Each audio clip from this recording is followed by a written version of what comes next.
Luke Simons here again today with you. I have a brand new cameraman, forgive the fingers, and he'll do well here. We're going to use a tool. First off, let me start off by saying we have the water level in North Dakota has got extremely high. Older septic tank. I have little kids. Obviously there's some paper towels or something in here. This is called the snail. At least this was what it was called on the rigs, which means it may not be called that. I went ahead and took out some of these bolts using a tool my great-great-great-great-grandfather brought over on the Mayflower, actually. Good tool, antique, excellent tool. You have to have one. If you don't have one, well, bear along. So anyways, I went ahead and took off a lot of these. Okay. And a little trick I learned in NOM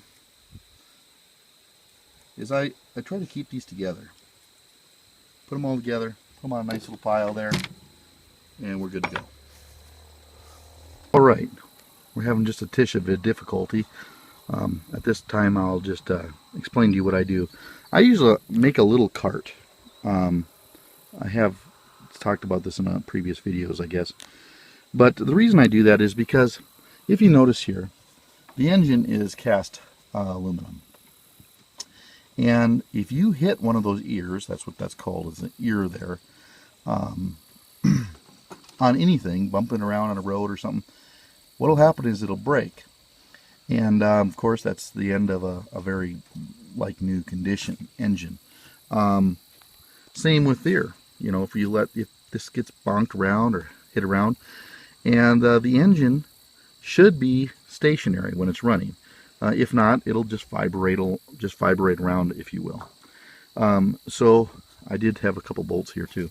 What I'm going to do here is I'm just going to go ahead and drill a couple holes right in here, so that if this ever happens again, I will be able to get to that bolt that's in there, which you probably cannot see with the camera. Let's see if I can. I can barely see it, I guess. But so that's what it is. My son just ran and got me some my drill bits, actually. So at this point I'm going to show you another really cool tool that I just kind of made. This is my fencing pickup, which is somewhat a mess right now. And the project I'm using, the little Honda in the background, there, great little engine, very good, but too small for the job. This is just a neat little invention that I'm put together. All that is a rough cut board, a scrap piece. I got a very cheap vise, which I've been looking all summer for at an auction sale, just couldn't find any, so I had to buy this cheapo. Would I recommend buying it? Don't know what happened there, but would I recommend buying this cheap vise? Absolutely not. No. But I did. So I'm just gentle with it. But I'm working off a tailgate of a pickup right now. And so I can take that on the ground, I can work on equipment, I can do about anything and everything with it. God bless Ron Ball. Just thought I'd throw that in there for free. Alright, I'll go ahead and drill those holes and get back to the video. Alright, what we're doing here now, just popping that off. Now,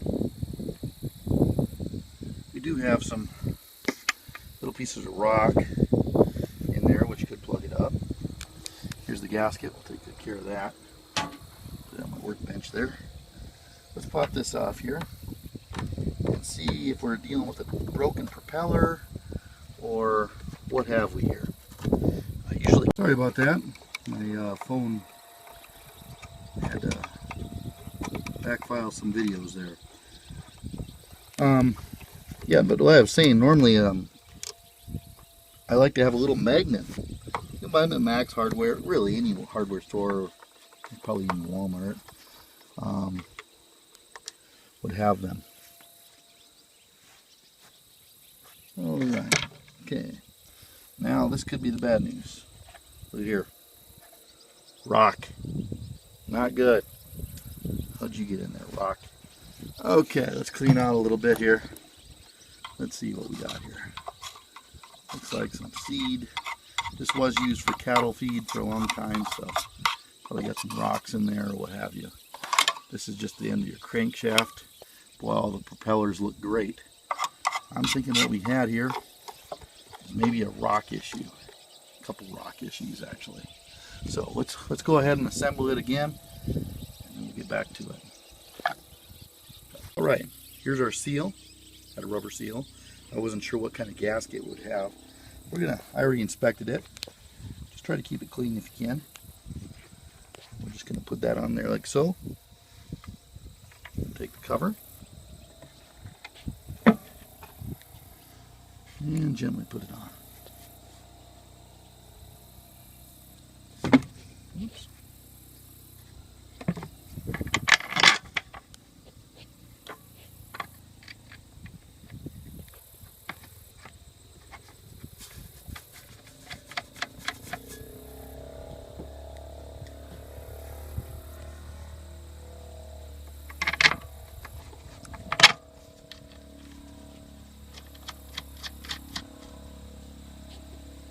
All right. All right, now what we're just going to do is we're going to tighten all these up again. Switch around. And over. And, ooh, missing the nuts.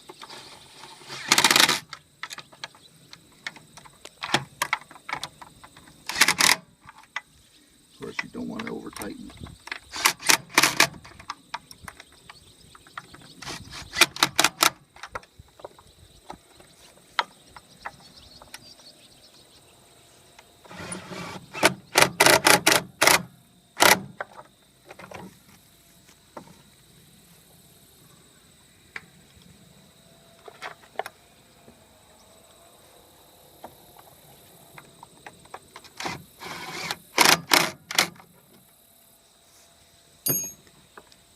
This one on my side, we'll just call it my son's side. Right, son? Yes. Why not? If he's not around, blame the hired man. I think that's standard procedure. All right. We're going to give her a try and see what happens. Wish me luck. All right. Just simply hooked her up, finally got her to working. Just pumping the top water off the septic tank. Our water level came up over septic tank, and because of that, started coming up, just bubbling up in the basement. But not severely bad or anything like that. But before it happened, you just got to go in here. If you're outside, you see the water coming out pretty good pace. And then have to put it back down. This is the septic hole. Yeah, she was sucking a little air there. I put a valve in, and I put in a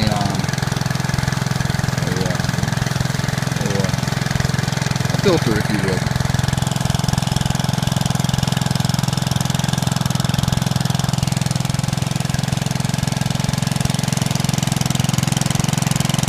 There's the culprit that just stuck his head in the deal. What he does to get on YouTube, I guess.